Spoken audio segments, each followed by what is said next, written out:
Hi everybody, Rachel Warner, Tops Nutrition and Fitness Editor. So I'm actually on my way to a cookout right now.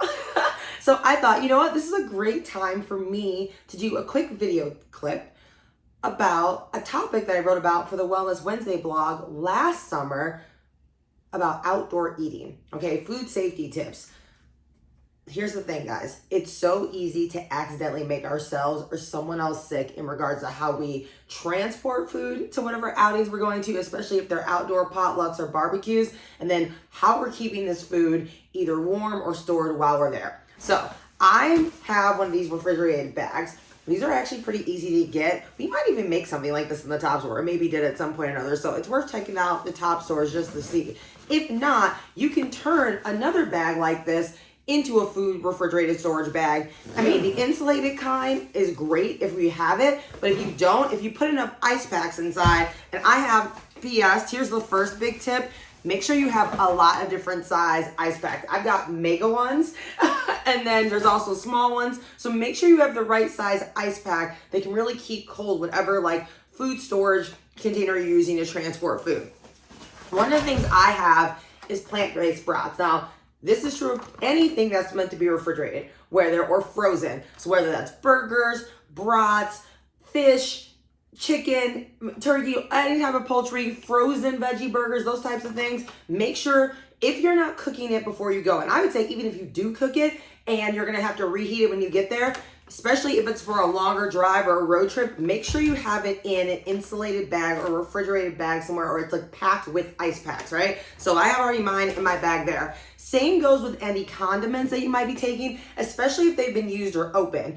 So, and the other thing is, even if you're taking like a container like this jar of salsa I have right here that hasn't been opened yet, make sure that you have something that you can put it in if it's meant to be refrigerated. Always look on the back. Almost always a lot of condiments will say it's better if it's stored refrigerated, or you can put it back in the cabinets. If it in any way says it should be refrigerated or tastes better if it should be, if it's open, transport it in a refrigerated bag in some capacity, or make sure you have a refrigerated bag or a cooler that you can stick it in when you get to your outing. The other thing that can work is just a small bowl that's filled with ice cubes, but then you will want to be replenishing those ice cubes pretty frequently throughout the gathering, especially if it's something that's going to last for multiple hours, okay? Another big thing to keep in mind.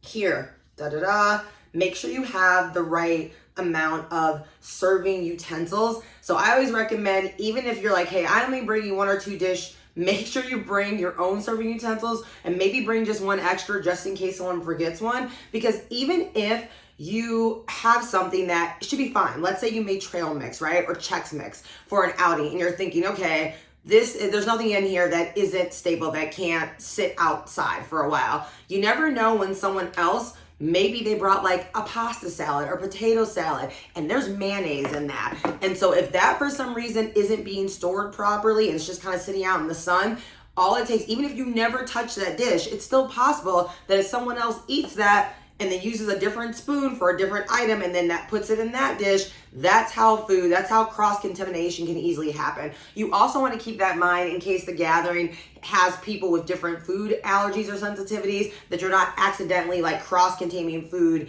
in that way too.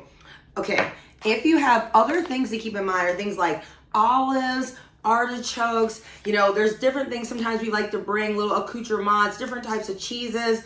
Again, making sure that you look at the packaging. Anything that's stored in the cabinet, as long as it's not sitting directly in the sun or on top of a surface that can easily heat up. So it's like a metal table. If that's sitting out in the sun or warm temps, that's gonna heat up. So I recommend grabbing, if you don't have Tops placemats, you might wanna get some. First of all, this is a low-key way to advertise that you're like a Tops member, but you can also take these with you and put them on picnic tables or folding tables at different, like I said, gatherings that you might be going to, and then put your dishes on top of that so that it's not sitting directly on top of a hot surface. Because again, even if the dish itself is fine, if it's not gonna be on a warming plate or have a warming lantern on top of it, and then it gives you something else that can kind of protect that surface, the bottom of a dish or a bowl against, or a plate, a large serving platter, from maybe a surface that's heating up or could heat up pretty quickly. So back to what I was saying about olives and artichokes. I recommend for outdoor gatherings, instead of grabbing artichokes, olives, maybe certain types of marinated peppers, instead of buying them in jars and taking that with, look for things like sun-dried tomatoes that can be kept in packaging that's already kept on the shelves so that you can open them, keep them sealed until you get them, open them, use them, and then you can obviously then put them away back in a bag, right? This is one of those times where, yes, it might be more cost effective to buy things in bigger bulk and maybe like a jar, but from a food safety standpoint for an outdoor gathering, you're probably better off buying like kind of dried or smaller version of these things from like the shelf aisle, non-refrigerated section of your grocery store, okay? So keep an eye out for things like that.